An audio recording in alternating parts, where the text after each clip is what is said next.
Happy Valentine's Day, February 14th. Now, one thing I love about Finland is the fact that here in Finland, Valentine's Day actually translates to Friendship Day, Friends Day. There's nothing more awkward than grade 1, grade 2, grade 3 having to give a heart-shaped Valentine's Day card to your buddy that says, "Be mine." And we had to write one out to everybody in class, and we had a little paper bag beside the desk, and we went around and put our Valentine's Day card into the bag on the desk. It was, we had to go out at recess or at lunchtime and just punch each other in the arm and chase each other around and tackle each other as much as we can just to get that heart-shaped Valentine's Day card out of our system and negate that "be mine." Anyways, yes, Valentine's Day. I've been giving a lot of thought to this whole thing over the last little while, and thinking about being in a relationship, dating, or being single. It's a funny dynamic. It's never easy. Some days are easy, some days are fun, but a lot of other times it takes work. Same holds true for being single. Now, I've been married. I was married 10 years, 3 months. I've been single for 13 years. So I kind of know what I'm talking about in both aspects. So today, Uncle Roy's going to lay a little bit of relationship wisdom on you. It's time for Uncle Roy's Relationship Top 10.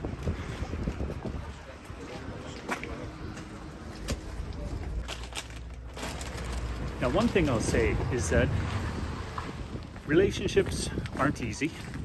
Being single isn't easy. They both take work. You can't expect everything to just be easy all the time, no matter which dynamic you're in. And you need to learn to be in a relationship. You need to grow together.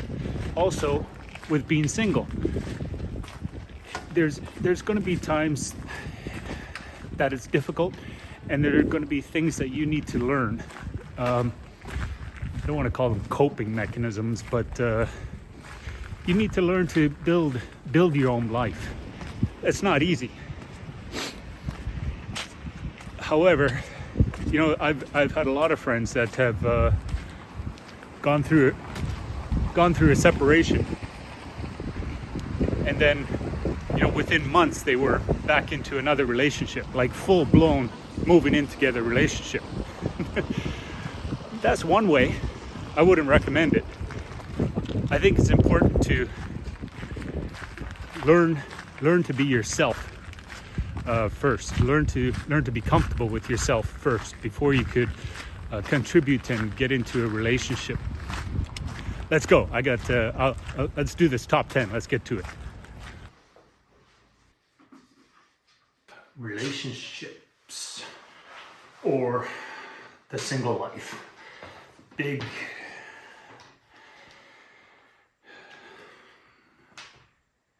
It's a big something. Okay. Uncle Roy's Relationship Top 10. Okay, number 1, the first 3 months. First 3 months isn't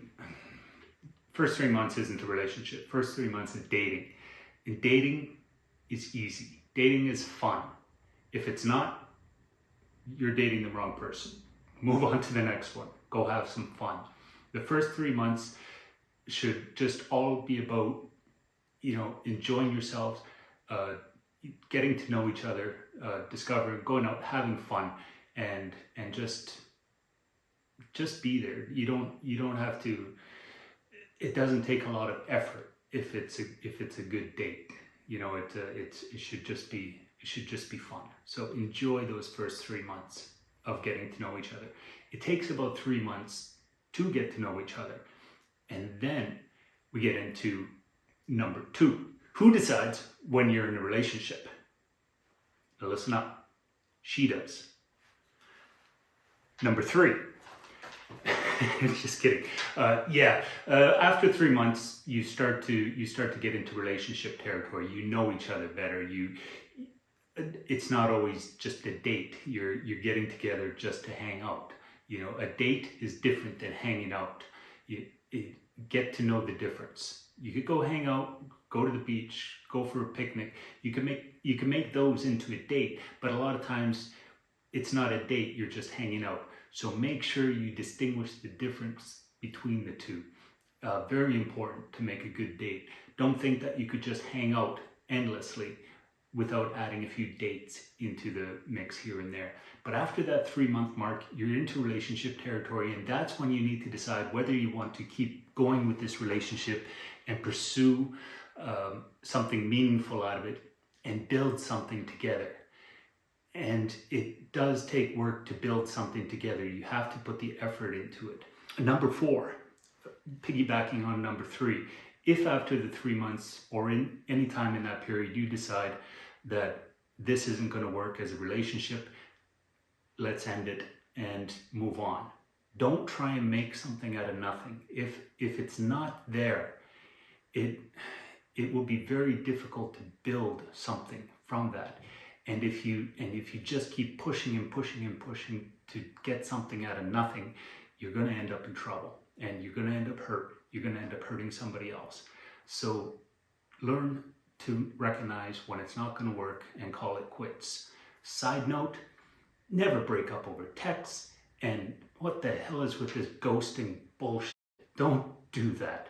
Be a man, stand up, do it face to face, be polite, be a gentleman, be courteous and understanding of somebody else's feelings when you're going to break up. If you think you're old enough to date, you're old enough to man up and take responsibility for that fact as well.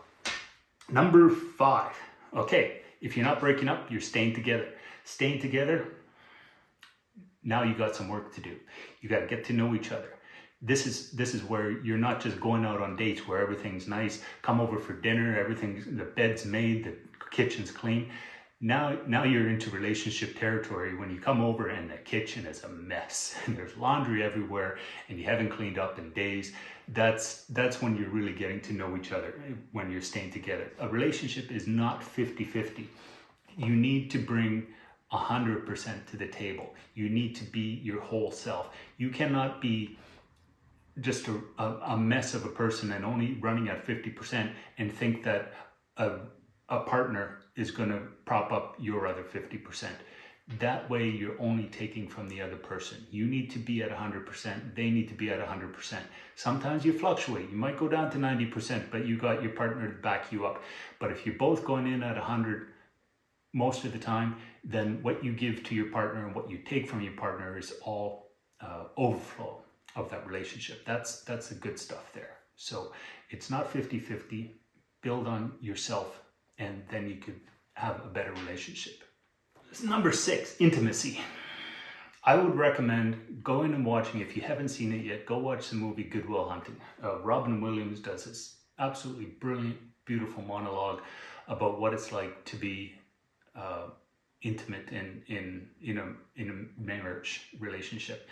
And it's the little idiosyncrasies about each other that that make it really good. Like how bad their breath smells in the morning, every morning. Or laughing at each other because your stomachs are rumbling instead of being embarrassed on a date that your stomach's rumbling. Little things like that. That's that intimacy that you build into a relationship with being with a partner, and that's. Like Robin Williams said in that movie, that's the good stuff. That's what you want, to really be connected with that person in that way, and build on that intimacy with your partner. Number 7, date night. When you're in a relationship, like I said, where it's so much work that you're constantly you have your lives to live. You try and build this relationship together, and then you have to also enjoy each other's company. highly recommended, plan a date night. If you're going weeks and months just working and family and friends, parties and obligations, all that kind of stuff, you'll find quickly, but too late, that you have neglected each other. Plan a date night. Maybe take turns that, okay, next week's going to be your turn, plan a date, and it doesn't have to be big. It could be a picnic in the park. It could be going on a hike with a bottle of champagne and a box of strawberries. It doesn't have to be big and elaborate, but plan it. Put some effort into it, and show that that person is something special for you. Number 8. Piggybacking on date night, being an individual as a couple. Nothing will kill intimacy and date night and wanting to go on a date night with your partner quicker than somebody that is constantly attached to the hip. You need to be individuals as well. You can't just always be there together. Not in the aspect of trying to get away from the other person. That's not the point. The point is that you need to see your partner as an individual, and that will make them more attractive to you. Seeing your partner as other people see them, that's where you're going to get the desire. This isn't my idea. Actually, I'll put a link down below. Go and see the TED Talk by Esther Perel called Mating in Captivity. Absolutely brilliant TED Talk, in my opinion, as far as long-term relationships are concerned, and keeping that desire in place in long-term relationships. So go and watch that. It's absolutely brilliant. Number 10, sex. Sex in relationships. Okay, that this comes from the desire side. Sex without desire. You want that desire to be able to have better sex. You want that person. So having a healthy sex life is very important. Sorry, I bumped the camera. Sorry, I had to collect my thoughts on this one. I was trying to remember what I was thinking. You think about sex and everything else goes out the window. Sex and desire. You need both. You want desire to be able to have sex. And the first 3 months, simple. Sex should not be hard in the first 3 months. So enjoy that. That's you're starting with the cherry on top. So enjoy those first 3 months. From there, you want to piggyback on the desire we just talked about in number 8, but keep your sexual relationship honest. Talk to the other person. If there's something you like, something you don't like, talk about it. Be open about it. Be honest about it. If it's difficult to be specific, drop hints. Like if they're a good partner with you, you could just say it flat out and you'll work it out. It's not that big a deal. Trust me, you're probably making it a bigger deal in your head than you think. Your partner's thinking about things that they like too, and they're trying to figure out a way to tell you. So just be open and honest with each other, and your sex life will be a lot better. Another point on this, save the bedroom for waking up in the middle of the night and early mornings. The rest of the time, keep it out of the bedroom. Go have some fun. Enjoy yourselves. To keep that sex life alive a little bit, and because routine will kill your sex life. If it's something you could set your clock and calendar by, it's not going to last very long. So keep a little bit of fun in the aspect as well. Another point, this is also from Mating in Captivity that I mentioned, foreplay starts at the end of the last orgasm. Doesn't matter where. It could be at home. It could be casually, walking down the street or through the mall where nobody else sees. Just those little somethings that will, and your partner knows what you're doing, but nobody else might notice. So keep that foreplay in play. it will make a big difference, and that will build the desire over time, over hours, months, no, not months, hours, days, or something like that, where you bring your partner to a point where they cannot wait to get their hands on you. Remember that one. Number 10, actually, I touched on already. Long-term desire. That's going to be a lot of work in your relationship, especially long-term relationship where you have to keep that spark alive. So you need to do all those things to keep that long-term desire in place, because the years go by very fast. And 1 year into a marriage, 3 years into a marriage, 10 years into a marriage, the 7-year mark seems to be the tough one. But keep those things alive. And when you feel that they're not, talk to your partner, discuss it.